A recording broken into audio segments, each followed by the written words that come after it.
onefootflipper. Hey, remember in my last video where I was using something as an example as how you can't really believe everything that you hear on the internet about eBay, and how I showed that eBay was only allowing people whose names begin with J to buy my cards. Look, they did it again. Jeremy, James, Jeff. See how easy it is for me to manipulate that data? That's easy. And a lot of times people who are preaching gloom and doom about eBay, they're doing the same thing. They're telling you that their sales crashed, and their sales crashed again. Somehow their sales crash every 2 days. But yet, somewhere in the video, they'll let their 30-day chart slip. And it'll look smoother than mine. It'll look basically like a straight line all the way across. So where are these crashes? You've just think about what you're watching here, people. And no, I'm not talking about any specific person. I've seen this stuff on multiple videos. In fact, the specific person you probably think I'm talking about, I do not actually watch that YouTuber. I've seen about 30 minutes of their content, decided it wasn't really for me, and I've never watched them since then. Hi, Paige here, the 1 Foot Flipper. How's everybody doing? It's August 3rd. It's my birthday. I'm 46 years old today. It's also technically the birth date of when I created this channel. I created the channel August 3rd last year, but I did not post my first video until January 1st. I started on January 1st specifically for tax reasons, because I knew when I started YouTube that I was going all in on it. And so far that has worked for me. Hey, let's go over a couple of sales. I sold a vintage Zomax Super Impact driver in blue case for $13.49. Vintage tools can be okay if you know about them. I don't know much about them myself. I sold a Precious Moments thing. I'm not even put it up on the screen. I think it's a praying graduation boy, $5.82. If you want to buy stuff that takes 2 years to sell for $5, Precious Moments is where it's at. Let me tell you. I sold 2 trains of Aeronautica Imperialis science fiction planes. This is the discontinued airplane game related to the Warhammer 40,000 universe. Sold them for $100 and $110 respectively. 2 different transactions, same buyer. And they're going through the eBay International, so I can't even combine them. I wish people would use the shopping cart. I sold Warrior featuring Patti Smith, $5. It's a record. Another record gone. Another record I won't have to deal with. Why don't we talk about some things that can happen outside of your control that can crash your niche, crash your market, mess up your whole eBay day, month, year, or whatever. This is mostly geared towards whole specialties getting messed up, but it can happen very easily. The first thing is shipping can just ruin that formerly perfectly good item. Remember posters? 24 by 36 posters, you know, your common big poster size. Just over a year ago, they started costing an extra $4 to ship. And now 24 by 36 posters now have an 88-month sell-through rate. It's just over 7 years for those of you who like to do math. And some of those posters are either being shipped out at a dead loss, or the sellers are not adding the surcharge to the postage and just hoping they won't get caught. You wouldn't believe the number of sellers you can see who are committing very obvious postal fraud in both their listings and in things they say, like on places like the eBay forums. Like there's one card seller who sends out, for some reason, sends out every box of cards media mail. And he says he knows that they're not media mail, but they're media as far as he's concerned, and sends them all out that way. And admits that so in public. And I had somebody send me 20,000 cheerleader cards, media mail. once. So yeah, it can be hard to compete against people who are dishonest, cheating, and or criminals, but that's where you're at in the poster category now. You're either paying $4 extra to ship, you're cheating and taking a risk, or you better have a good one, because the normal one's not worth selling anymore. What was worth selling, though, this lot of 13 hard and classic rock CDs sold for $11.69, going overseas. These were all ones that were not worth selling on their own. And for me, any media item I see for sale for $6 shipped or less is not worth selling on its own. It goes into a lot, or it goes into the trash. The second thing can happen is just the fad can pass. Let's look at Funko Pops. You might think the Funko Pops aren't over yet, but oh, they're on their way. If you look at the Terapeak data chart that I'm going to pop up here somewhere, I might just keep talking right through the chart. You might first think that Funko Pops just had a huge uptick in price and are sitting at a 2-year high. However, when you dig deeper into the data, you find that peak is caused entirely by several people offloading extremely high-end collections and huge industrial-sized bulk lots from people who are getting out. If you go to the very next page of the data, you see a continual actual downward trend line in overall sales, 20% drop in 2 years. And if you change the data to just show the Pops $1 to $30, because that's where most of them really actually sell at, you see what seems to be a pretty flat line. In fact, I'm not even popping it up on the screen because you cannot tell what one end of the line looks like compared to the other end without actually touching it to see what the numbers are. The average price on these Pops only dropped 65 cents over 2 years. However, 52% of this category is sold with free shipping. And the shipping cost went up during this time. And I'm certain that the average promoted listings on Pops have gone through the roof in the last 2 years. And overall, the units sold in this category dropped 25%. This is a dying category people are trying to get out of. And there are many eBayers who specialize in this category. That's their whole store. I know one of my subscribers has an all Funko Pop store. However, that's not even the full story. This number doesn't show how many formerly valuable Pops are just continually slipping in value, and the normal ones are continually slipping in value into the not even worth shipping range. Right now on eBay, you can buy large numbers of brand new in-box Pops, $6 to $7 shipped. Now, it costs $5.50 to ship one of these things, ground advantage, once you account for buying the box. And I'm not talking about buying a box at Walmart here. I'm talking about when you buy the boxes in bulk. And a couple of pennies for the label. That results in a 27 cents left over after shipping this item out if you're charging $7, and 60 cents loss if you're charging $6. And that's with no promoted listings, no cost of goods, sending to a state with no sales tax. As soon as you account for sales tax fees, the tiniest promoted listings, that $7 one becomes break even.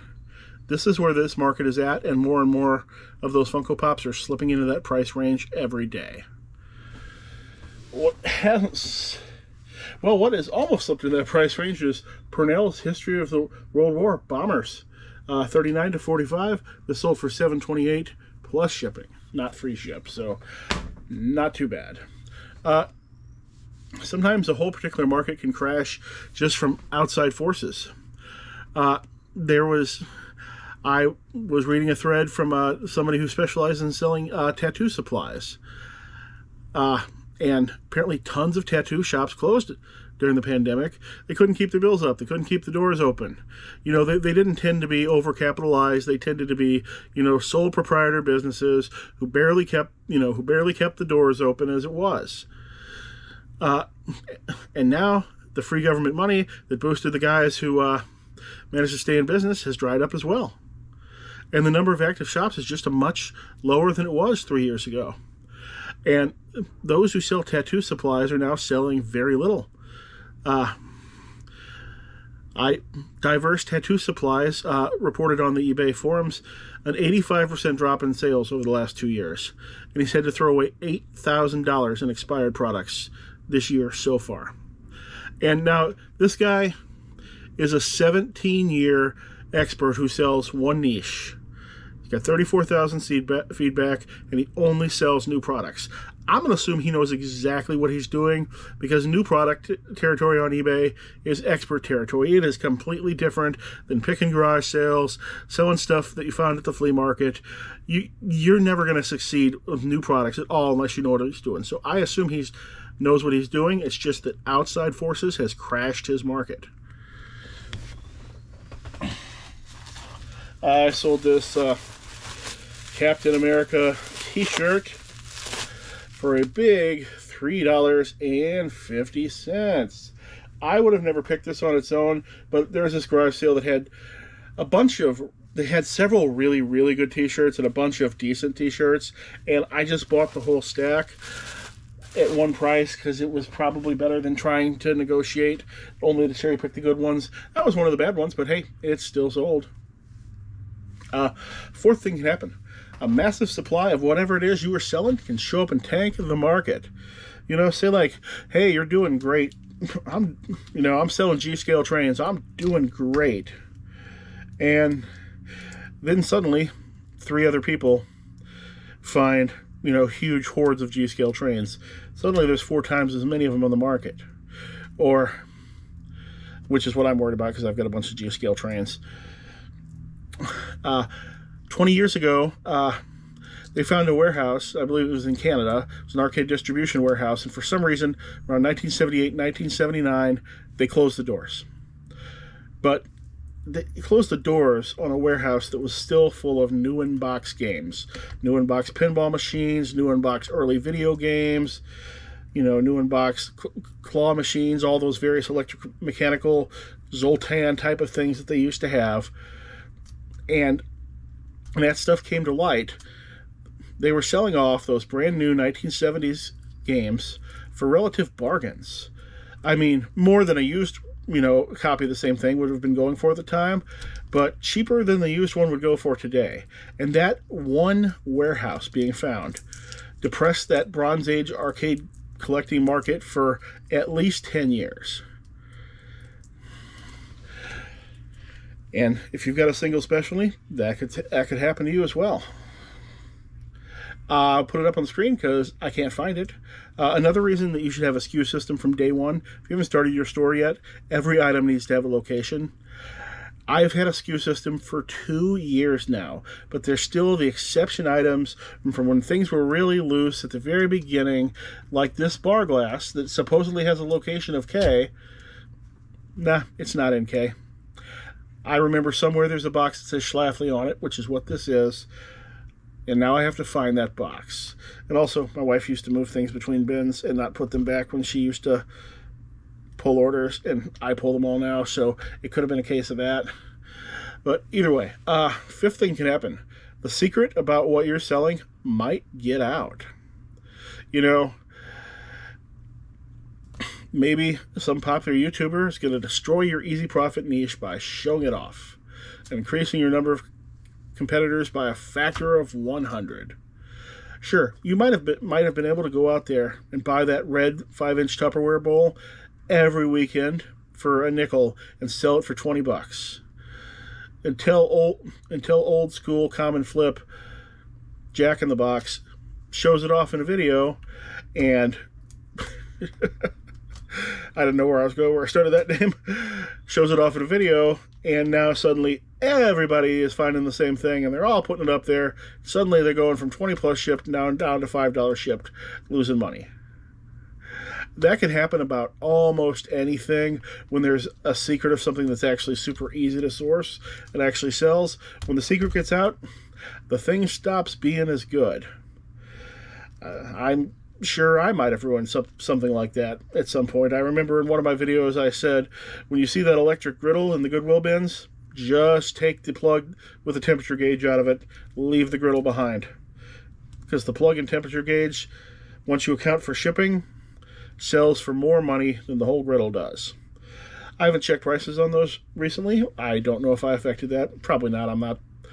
I don't have, 100,000 viewers like Harry 1 foot common flip in the shed flips. Philly flipper. Oh my. I sold a thing that I can't reach. Let's get all the stuff closer. I sold a stack of comic books, mostly Marvel, DC, 26 of them. And that sold for $11.20. Comics, not that good. And most comics are not worth selling on their own. Most of them have to be bulked. Number 6, you could just be in a niche that's already in permanent decline. And if you've got a lot of inventory, a lot of your inventory might already be completely unsellable. Things like books, video games, DVDs, Blu-rays, honestly, just physical media in general, postcards, vintage glass, and stamps.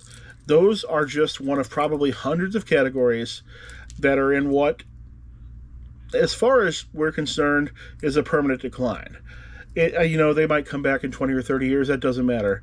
If I'm alive in 30 years, I will be very thankful. I won't be worried about whether or not Blu-rays are selling well 30 years from now. Won't be a factor. So if you're in a niche like that and you are not preparing to exit that niche or to somehow figure out, somehow ride out the decline in some way, if you think you can just keep up doing the same thing you did every single day and not change anything, you might find yourself eventually sitting there with 300,000 DVDs in your basement. Only 0.05% of them are sellable. Speaking of being sellable, I sold 2 bags of Bachmann train locking pins, $15.98 plus shipping. Your niche can also gain so much popularity that new product can ruin it. Maybe you've got the market cornered on early Mitsubishi pickup truck parts. There is a guy who does have this market cornered, by the way. He's not an eBay seller, though. Because you were smart. You called every dealership in America. You called every warehouse, and you bought out all the less common parts, the things that are specific to that vehicle only, and now you got them all. And your business is great because anybody who wants those parts can only get them from you. That is, until some manufacturer notices that, like, oh, hey, these little Mitsubishi truck parts, these are selling for really big money now. We should probably run off we should probably run another set of bumpers off, maybe pull those old fender molds out, make some new ones, get some new carburetors into production. Because with these prices, obviously demand's there, so we're going to do it. And bam, suddenly your old parts are worth less money than you've got in them. Or another one that I remember is, there's a card game called New World Order Illuminati. It's came out right after the Magic the Gathering. It's like a 1995 era thing. It's one of the only games that old, other than Magic, that still has any following.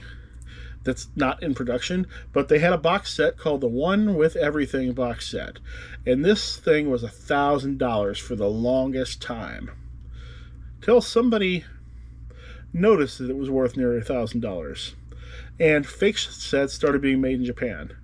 Now, normally you think about fake things coming out of China, but Japan has the good... China doesn't have good card production facilities. Japan does. And it's possible that these fakes were actually made from the original dies and everything. They're on a different card stock, but the printing on them looks perfect. And now the real set does not sell for very much more than the fake set does sell for. And the price of all the single cards for that game have severely went down. All right, what else do we got here? I sold a complete set of death pile monsters. We got the item not as described return monster, the Q4 monster, and the original death pile monster.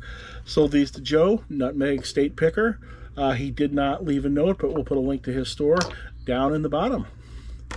And the last thing that happened is eBay can just up and ban your specialty out of nowhere. It could be that, you specialize in selling a brand that suddenly decides it's going to go Vero on everything. Maybe you've got the biggest used Puma store on eBay. And then suddenly Puma decides that they're not going to let anybody sell anything on eBay anymore. And just like that, you're done. Or it could be you specialize in a niche that's considered distasteful, offensive, could be illegal in some places and not in others, and eBay could just decide to ban that niche. I know there's all sorts of things that you cannot sell on eBay, but you can sell basically any place else you could ever think about it, and it's not because of Vero things, it's just because that eBay's decided it's too offensive or could possibly run afoul of some obscure law in Idaho. What is more obscure than the laws of Idaho, though, is Burton Cummings plus signs vinyl. This is one of the guys from the Guess Who. This is a limited edition, limited to 332. The entire vinyl. This is the entire vinyl printing of this album was limited. It's not like this is just a sticker they put on it. And there was Worth Point only showed one of these. Not Worth Point. I don't have that. Terra Peak only showed one of these sold in the last 2 years, and there were none on eBay. It showed that one sold for $30 shipped at auction. So I decided, I looked up other things from the guy in the band, and I figured out what the top-ish price point really was. I came out at $56, put it up. Within one day, I had a watcher, but I only had one watcher. Well, sorry, I had a watcher, within an hour. 24 hours later, he was still the only one. So I'm like, that's the only guy who has this as a safe search, and he obviously isn't going to buy it the second he sees it. So I try the 10% off offer. He buys it, and now it's going out to him for $50.39. And he has Guess Who in the name of the band this guy's from in his username. So obviously it's going to the right person. All right, I gotta get this. Guess I better close up shop now because it is my birthday. My family wants to take me out for pizza. If you go out for pizza, tell the people there about my channel. They don't know. And somebody please subscribe. I'm one subscriber away from 5,500 right now. That'd be a great birthday present for me. It's just hit that subscribe button. Thanks. Hope to see you again soon. I usually don't talk about the cards, but friend of the channel and viewer, Tip of the Mitt Flips, he went to my card store and he bought 2 rather nice Pokemon cards for a total of $32. Tip of the day: when it says buy one get one free, means you have to put a second item in the cart. The free item does not materialize out of nowhere, and Drew knew that, thus he put a second item in his cart. And I sent him some interesting sports cards because I happened to run into a big stack of the same star player in my packing material right around the time I was packing his cards. So, Drew, hope those might be interesting. If not, well, throw them away.